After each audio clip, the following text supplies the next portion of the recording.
Assalamualaikum warahmatullahi wabarakatuh. Kami dari kelompok 6 akan memberikan informasi terkait mitigasi bencana Coastal Hazard.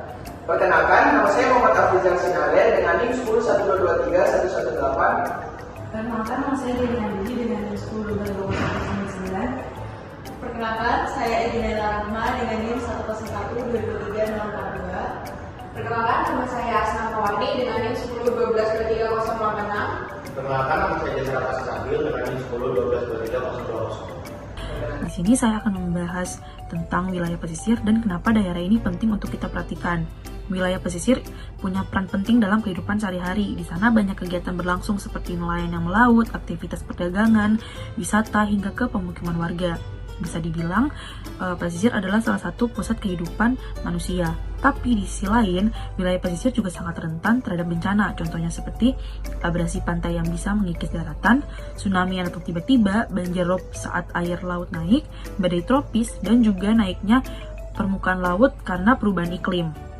Dampaknya gak main-main, bencana ini bisa merusak rumah, mengganggu ekonomi masyarakat, dan membuat banyak orang kehilangan tempat tinggal. Itulah kenapa penting bagi kita untuk memahami apa saja jenis bencana pesisir, dampaknya, dan juga cara menghadapinya. Dengan begitu, kita bisa ikut berkontribusi dalam menjaga pesisir tetap aman dan masyarakat menjadi lebih siap. Abrasi pantai atau yang biasa kita sebut abrasi merupakan pengikisan pantai secara perlahan-lahan tapi pasti oleh gelombang, arus laut, ataupun angin. Nah, pengikisan ini itu terjadi secara pasti dan dapat memakan berhektar-hektar dari luas pantai tersebut.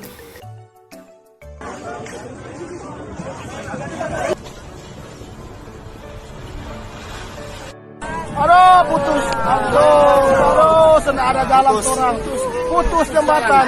Awas ya, jangan putus jembatan. Ada banyak. Aduh, putus jembatan. Habis. Apa lagi?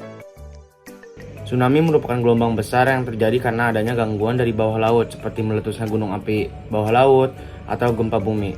Tsunami memiliki daya rusak yang sangat tinggi dan dapat merusak wilayah pesisir dalam hitungan menit. Selain menyebabkan korban jiwa yang sangat banyak, tsunami juga menyebabkan kerusakan lingkungan di wilayah pesisir, menghancurkan bangunan di wilayah pesisir, dan terjadi pengungsian secara massal. Dan juga tsunami menyebabkan trauma yang berkepanjangan kepada masyarakat di wilayah pesisir yang dapat mengganggu ekonomi dan aktivitas warga di wilayah pesisir. Jesus Christ, look at that.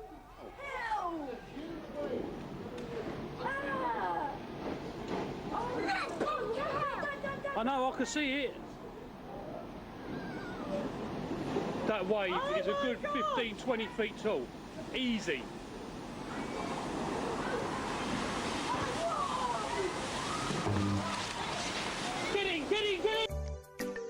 Bencana pesisir menimbulkan kerusakan besar terhadap infrastruktur penting seperti jembatan, pelabuhan, dan bangunan pemukiman. Lahan-lahan produktif yang hilang akibat abrasi dapat mengganggu pertanian dan pemukiman. Korban jiwa, luka-luka, dan trauma psikologis adalah dampak sosial yang tidak kalah penting.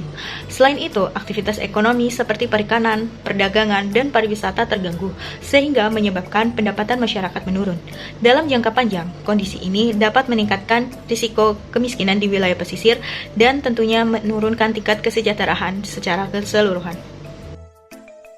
Perkenalkan, nama saya Muhammad Fikram Iskandar dengan akhiran NIM 071. Di sini saya akan membahas mitigasi bencana pesisir. Yang pertama itu ada pembangunan breakwater dan seawall. Breakwater dan seawall adalah struktur beton yang dibangun untuk menghalau gelombang laut sebelum mencapai daratan. Kedua ini sangat efektif dalam mengurangi energi gelombang yang menyebabkan erosi dan mencegah kerusakan pada pemukiman serta fasilitas pesisir. Yang kedua itu ada pemasangan revenment. Revenment atau pelindung lereng pantai digunakan untuk memperkuat tepi pantai yang rawan terkikis. Biasanya dibangun dengan batu besar dan beton bertulang. Revenment membantu mengurangi dampak langsung dari ombak terhadap pesisir pantai atau garis pantai. Yang ketiga itu ada penanaman mangrove. Mangrove adalah pelindung alami pesisir yang mampu menahan gelombang laut, menstabilkan sedimen, dan menyerap karbon.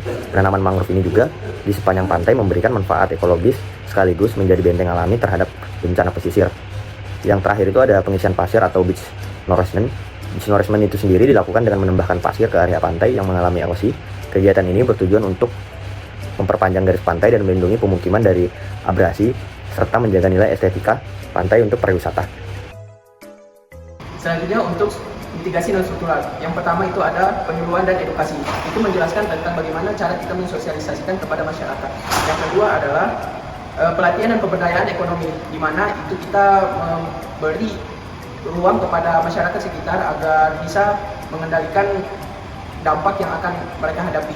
Dan yang ketiga adalah pengaturan tata ruang, ya, di mana kita mensosialisasikan bagaimana tata cara membangun bangunan di tempat yang tidak berisiko. Dan yang terakhir adalah pelibatan lintas sektor, yang dimana kita berkolaborasi dengan pemerintah, masyarakat, dan orang-orang yang terlibat dalam hal melakukan mitigasi tersebut.